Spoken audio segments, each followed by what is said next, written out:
Hey guys, late on Friday night, I just wanted to add a little bit to this video. I was watching Gorilla Zen. He had a video on anterior-pelvic tilt and how that too much curve in that lower back.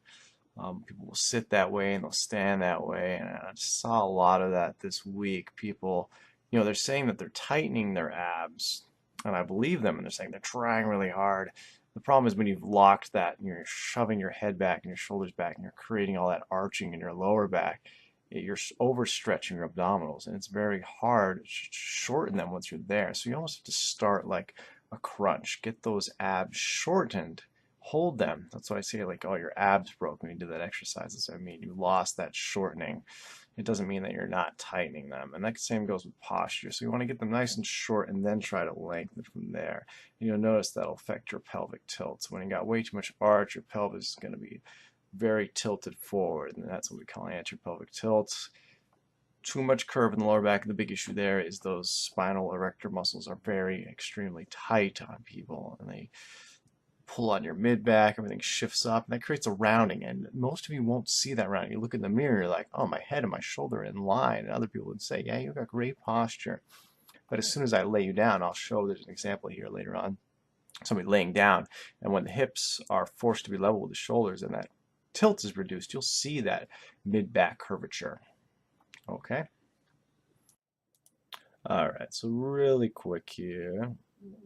This is a great example because we got upper abs where we start. So that's why we start there, so we can keep those shortened. Even though the arms are up, we're trying to keep those short because we don't want to increase that arch. We don't want that pelvis tilting forward, rocking forward in this direction's anterior tilt. Now, some people have more of a sway issue, so I'm not talking to everybody here. When you feel those abs tighten, you should feel a light stretch here in the lower back. You're also going to feel that neck engage right here. We call those your scalenes, your neck flexors.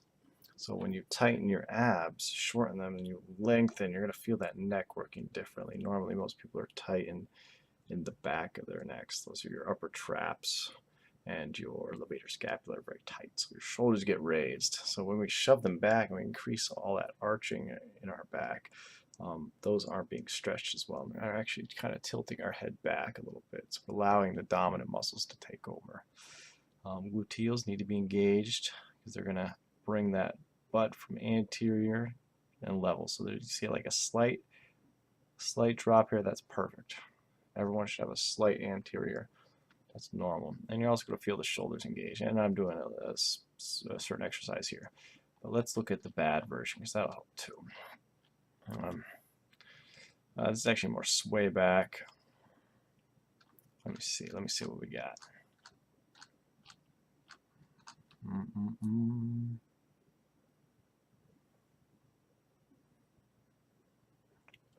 All right, yeah. So we got you can see how the distended the abdomen is there. Makes me look a little chubbier than I really am. You got that increased curve, and yeah, increased curve here in the neck too. Hopefully you can see that. I know it's kind of small. But yeah, the pelvis really tilts forward like this, tilts forward. Head's looking up. You can see the abdomen is not engaged. So that's what we see there. Well, the hips sway forward, and these are going to get inflamed. Your SI joints get a lot of pressure here. So abdomen locks. You want to drive them back. It's okay to bend the knees and drive them back. And when you do this exercise, you're locking that pelvis down. So the core is very tight. And then you're lengthening your upper back, not letting the pelvis go forward. So at the very top is the only time that your shoulders and your hips should come level. Otherwise, your butt's sticking out behind, driving it back. T across the body. You want to do it almost like you're doing a sit-up. Start a little hunched and come up straight. Don't arch the back, don't hyperextend, and don't let your hips come forward. Especially going overhead, because the hips definitely want to pull forward. Don't let them. You got your W. If the band is too slack, you can always back up a little bit. And then you'll work your upper body better, your hips are better. Because it's far easier to do this And you do this all day, they're like, I'm doing physical therapy, I'm not getting any better, I don't know why. And then they fail out of physical therapy. The spine was treated and exercised as a whole, so they didn't look back, engaged. You guys probably figured out that most of the stuff that I talk about is things that help me or things that I've learned that I want to share. So I just want to talk about mid-back and the rounding, because I'm working over people all day, and I was like, well, I got to have good posture. But even if I have good posture, my arms are together and I'm pressing, I'm still working my pecs no matter how lengthened I am. It's better for my back, and I'm not protecting it, but I'm still creating a dominance in a muscle that I'm using all day. So what I was doing is all right, I'll foam roll. So I was foam rolling throughout the day, getting some good cracks, and I feel good, and then back out to it, and it was, it's back again. And some people approach it the same way with chiropractic. They go to the chiropractor, get everything lined up, and falls back out again. And maybe it takes a while for it to fall out, maybe longer, but what's the issue there? We got to strengthen. So we always talk about warming up. So I'm already moving. I'm warmed up through the day. I'm working on patients. So I stretch. So that's important. This is still an important step. Foam rolling, chiropractor, still an important step. You loosen things up, getting things more back in place where they should be. Then you gotta exercise. Third step. We gotta strengthen the weak muscles. For me, pec dominance, rounding. I need to maybe throw in some TheraBand. For a while, I was trying to do like really wide push-ups. I'm like, it's a great stretch for the pecs, but I'm still activating the pecs. It's like, duh. So you gotta work the mid-back. So put your band out, get that good posture, and get some firing there. So you're stretching your pecs. And for me, I created half an hour, 30 of these. So every 2 patients, usually about half an hour for me. So I'll throw in a quick 30. Sometimes I'm even talking to patients, and I got them on the wall there, and I'll just be hanging out doing these while I'm talking to them. And I have another band down there. Like, there you go. Work on that, because we got things that affect our posture are stressors. So we got trauma. So working is trauma. It's micro trauma over time. We also have our toxins, the 3 T's: the trauma, the toxins, the food you eat, the air you breathe. So you got to have good, strong posture to battle those things. And you also got your thoughts. So that's your mental stress, things that people say to you. So you can't let it bring you down. You got to reinforce it, have a good, strong foundation. Battle those things. So it's not just physical, it's mental too. And we got the dietary aspect, foods we eat, to support our structure of health. Hopefully that helps. I'll make one more point here. I'll make it a separate video. So Jeanette looks really good here, ear over the shoulder. And then we're gonna have her lay down on her stomach, right on the table again. One thing we will see is that roundedness does appear in the middle of the back, where it wasn't before. So it shows that she's got a foundational issue. When she was standing, she's able to compensate and keep the ear level with the shoulder. But when she lays, the shoulder is forced to be level with the hip, and now we see some rounding, and we see some increased curve in the lower back. So the point here is that a lot of people say that they have great posture. Their friends tell them they have great upright posture, and that's because they're looking at the shoulder to the ear alignment, which looks good. Like Jeanette looked good when she was standing there, but as soon as she laid down, we could see all the abnormal curvature. And when you feel her mid-back, you can feel how rigid it is now, how rigid tight those ligaments are, because they're making up for the muscle imbalance.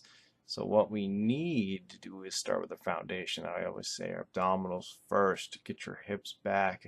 Get your hips in line with your shoulders. Forget about pelvic tilt for right now until you learn to keep your hips back and in line with your shoulders, your weight in your heels, and your abdominals tightened. The abdominals are most important. Contract those upper abdominals. Some of us are aware of our postures, so we sometimes adopt a posture where we kind of arch that back too much. We're working on the computer, so the abs are distended there. And the same goes with the exercise. I always want those abs firing. That needs to. You notice you're shortening your spine doing that actually, and you're actually lengthening when tighten in that stomach. That's something you need to as well. That can really affect your neck, your shoulders, and that lower back, creating a tilt, and that's what we want. So I just want to bring that back. You can see how that tilts a little bit. Tighten that core. Okay, so the take-home message here, let's run down to, where am I going? Yes, the band workouts. So most of us sitting at a computer, even, we're going to be, our arms are forwards, our pecs are more engaged. Most of us reaching forward, working in front of us. That creates that roundedness. So we need to actually not only have good posture, but create counteractions. So this is what the YTWLs are all about, or just doing the band straight across your chest, because you're engaging that mid-back that doesn't get enough love here. So all these help with not only opening up your shoulders, external rotation, but also engaging the middle of the back.